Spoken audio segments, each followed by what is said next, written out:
चतुर्थी की पूजन में जो आप आखा दाना रखते हो, गेहूं वगैरह कुछ भी जो भी रखते हो, उसकी बड़ी महत्वता होती है महाराज। यहाँ तक कहा गया है, चतुर्थी की कथा तो आप लोग पढ़ते होंगे, जो लोग पढ़ते हैं उनको मालूम होगा। चतुर्थी की कथा में लिखा है, चौथ माता के व्रत में वर्णन किया गया है कि वो आखा दाना जो रखा जाता है, मान लो कोई जरूरी काम होता है तभी आखा दाना को रखा जाता है, संभाल के रखते हैं कि हम इस काम के लिए जा रहे हैं और हमारा ये कार्य सफल होना चाहिए। तो जिसने चतुर्थी का व्रत करा है, जिसने चंद्रदेव का पूजन करा, चतुर्थी का व्रत करा, वो गणेश जी से विनती करके वहां से 2-4 आखा दाना उठा ले, और जो व्यक्ति का काम अटक रहा है अपने ही घर का, पर दूसरे कुल को नहीं देना, अपने ही कुल के अंतर्गत जो काम अटक रहा है उसकी जेब में, उसके पल्लू में उस चीज को रख दिया जाए।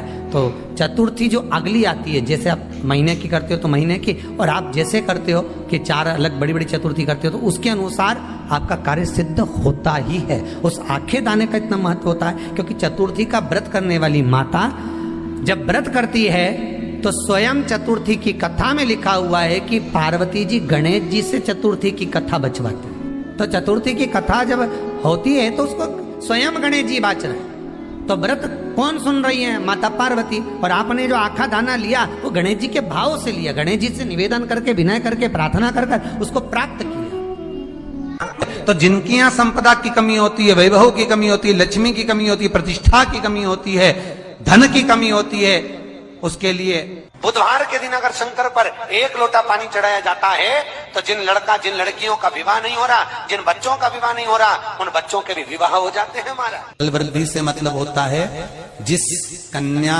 या वर का विवाह नहीं होता, 40 साल हो गए या 30 साल हो गए, या जब 28 के बाद में लड़का लड़की क्रॉस हो जाए कि 29 में, 30 में, 32 में, 34 में, 40 तक पहुंच गए और विवाह नहीं हो रहा है, तब बेलपत्री के जो पेड़ होता है, वृक्ष होता है, उस वृक्ष की जो डाली होती है, उस डाली के मनकों से जो माला बनती है, बाजार में भी मिल जाती है बेल की माला, उस माला को भगवान शंकर को समर्पित कर कर बेलपत्री के वृक्ष के नीचे बैठकर भगवान शंकर का पंचाक्षर मंत्र का जाप करना है। कौन सा मंत्र है? पंचाक्षर। पंचाक्षर मंत्र कल बताया था, नमः शिवाय। अगर रसोई घर से भोजन में तुलसी डलकर अगर ठाकुर जी के सामने वो थाली रखी तो ये पक्का है वो थाली ठाकुर जी नहीं जीमेंगे, क्योंकि उसमें तुलसी रखी हुई आई है। हाँ, जब ठाकुर जी के सामने थाली रखा गई और तुमने थाली रखने के बाद में मंदिर के सामने बैठ के फिर तुलसी डाली तो ठाकुर जी उसको स्वीकार कर लेते हैं। क्यों? क्योंकि 33 करोड़ देवी देवता एक जगह पर विराजमान हैं। जब हम थाली रखते हैं, प्रथम देव उस भाग को ग्रहण कर ले। जब तक तुलसी डालते हैं, प्रथम देव अपनी दृष्टि हटा लेते हैं। समय होता है, एक टाइम होता है, एक पल होता है, एक घड़ी होती है कि गणेश जी महाराज हमारे घर में आ गए। गणेश जी की सबसे पहली जो आरती हो, उस आरती के समय पर अगर धूप बत्ती जलाई जाए या गोबरी को जलाकर उसमें गूगल छोड़ी जाए और गूगल छोड़ने के बाद गणेश जी का नाम ध्रुम वर्ण कह दिया जाए तो गणेश जी को तुम्हारे घर की पूजा स्वीकार करना पड़ती है। बस वो समय हम जानते, हम तो बस उतना जानते हैं कि शिव महापुराण में लिखा और मुद्गल पुराण में लिखा, गणेश पुराण में लिखा, गणेश जी का एक नाम होता है ध्रुम वर्ण। क्या नाम है? ध्रुम वर्ण गणेश जी का एक नाम होता है। जब हम धूप जलाकर और धूप लगाने के बाद में गणेश जी की सबसे पहली आरती करने के पहले अगर हम सबसे पहली आरती गणेश जी की कर रहे हो, अपने घर में स्थापना कर रहे हो, बिठा रहे हो, और तुम चाहते हो कि गणेश जी मेरे घर में आके मेरी पूजा को स्वीकार करें और जो मांगू मेरा गणेश मुझे दे 10 दिन के अंदर, तो पहला नाम लेकर पुकार लेना ध्रुम वर्ण विनायक, बैठो, बस काम हो गया। वो फिर ही होकर आता। सुंदर जोड़ी थी शंकर और पार्वती की, सही है कि गलत है? कभी नहीं झगड़ते। इसलिए पृथ्वी पर ना तो लक्ष्मी जी के व्रत हैं, ना ब्रह्माणी के व्रत हैं, ना इंद्राणी के व्रत हैं। अगर पूरी पृथ्वी पर सबसे ज्यादा व्रत किसके हैं? माता पार्वती। तीज का व्रत किसका? पार्वती का। चतुर्थी का व्रत किसका? पार्वती का। चौथ का व्रत किसका? पार्वती का। छठ का व्रत किसका? पार्वती का। जितने व्रत है सब माता पार्वती। गणेश जी मैया को प्रसन्न करने के लिए अष्ट रूप में धारण करते हैं। 8 रूप भगवान गणेश जी ने धारण। ओम नमः शिवाय, ओम नमः शिवाय, एक ओम नमः शिवाय, ओम नमः शिवाय, ओम नमः मयूरेश्वर गणेश, दूसरा सिद्धि विनायक, तीसरा बल्लालेश्वर, फिर वरद विनायक, फिर चिंतामणि, फिर गिरजात्मज, फिर भगवान गणेश विघ्नेश्वर अष्ट विनायक, फिर महागणपति। ऐसे गणेश जी के अष्ट नाम हुए। उस समय तिजोरी के अंदर जो गणेश की प्रतिमा रखी जाती है किस नाम से रखी जाती है? तो तिजोरी में हम जो गणेश की प्रतिमा रखते हैं वो वरद विनायक के नाम से रखते हैं। कौन सा गणेश? वरद। वरद विनायक के नाम से तिजोरी में गणेश रखते हैं। और वरद विनायक के नाम से गणेश जी तिजोरी में रखाते हैं। आपको कथा में कहा था घर में सीधी सूंड का गणेश और व्यापार व्यवसाय ऑफिस में उल्टी सूंड का गणेश होना चाहिए।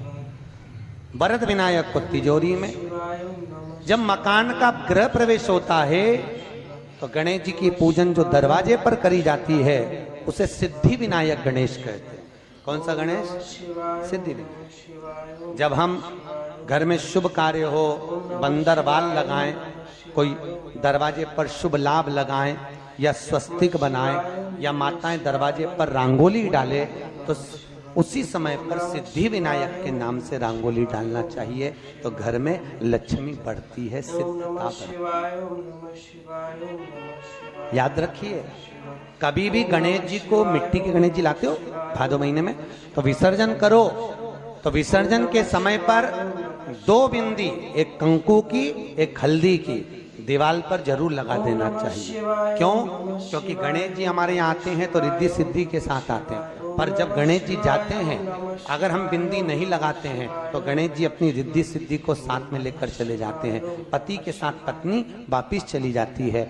जब हम बिंदी लगाते हैं तो उसका मतलब होता है कि हमारे घर की बहू हमारे घर में रहे, बेटा भले भ्रमण के लिए जाए।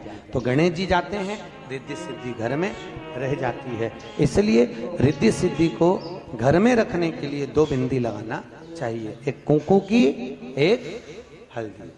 रिद्धि सिद्धि। गणेश जी की प्रियता है दुर्वा। क्या प्रियता है? दुर्वा।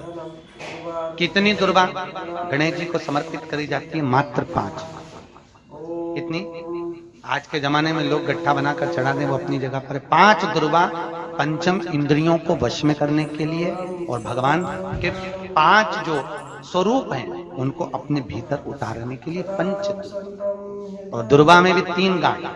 जब दुर्वा समर्पित करी जाती है तो उसमें नीचे दुर्वा की डंडी पर गांठ रहती है, 3 छोटी छोटी गांठें होना चाहिए। चतुर्थी का जो व्रत करने वाली होती हैं, जो चतुर्थी का पूजन करने वाली होती हैं, उनके भीतर का एक भाव होता है कि जैसे ही शाम का समय आए चंद्रदेव का पूजन करें। चंद्र जब प्रकट हो जाए कलश भर लिया, उसके नीचे आखा दाना रख दिया, चावल गेहूं जो भी आप रखते हो पूजन के लिए, ऊपर पात्र आदि रख दिया, जलाशय, फिर अपन ने घी का दिया लगाकर पूजन भी कर ली। तो जो चतुर्थी का पूजन करने वाली होती है, जो चतुर्थी का नियम व्रत धारण करने वाली होती हैं, बड़ी बड़ी चतुर्थियां करती हैं या उसका नियम धारण करती हैं, तो चतुर्थी का जो पूजन करती है वो किस चीज के लिए होता है? केवल संतान, पुत्र, परिवार, हमारा कुटुंब, हम जिस कुल में हैं हमारा कुल वैभव की ओर बढ़े, संपदा की ओर बढ़े और उसकी आयु बढ़े,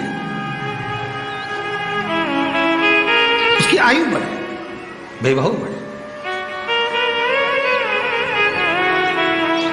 बहुत ध्यान दीजिएगा महाराज। चतुर्थी की पूजन में जो आप आखा दाना रखते हो, गेहूं वगैरह कुछ भी जो रखते हो, उसकी बड़ी महत्वता होती है महाराज। यहां तक कहा गया है, चतुर्थी की कथा तो आप लोग पढ़ते होंगे, जो लोग पढ़ते हैं उनको मालूम होगा। चतुर्थी की कथा में लिखा है, चौथ माता के व्रत में वर्णन किया गया है कि वो आखा दाना जो रखा जाता है, मान लो कोई जरूरी काम होता है तभी आखा दाना को रखा जाता है, संभाल के रखते हैं कि हम इस काम के लिए जा रहे हैं और हमारा ये कार्य सफल होना चाहिए।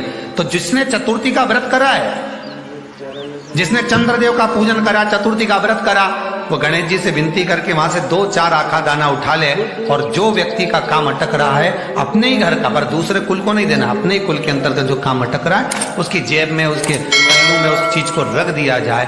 तो चतुर्थी जो अगली आती है, जैसे आप महीने की करते हो तो महीने की, और आप जैसे करते हो कि 4 अलग बड़ी बड़ी चतुर्थी करते हो तो उसके अनुसार आपका कार्य सिद्ध होता ही है। उस आखे दाने का इतना महत्व होता है क्योंकि चतुर्थी का व्रत करने वाली माता जब व्रत करती है तो स्वयं चतुर्थी की कथा में लिखा हुआ है कि पार्वती जी गणेश जी से चतुर्थी की कथा बचवाती। चतुर्थी की कथा बाची किसने थी? स्वयं गणेश जी महाराज ने।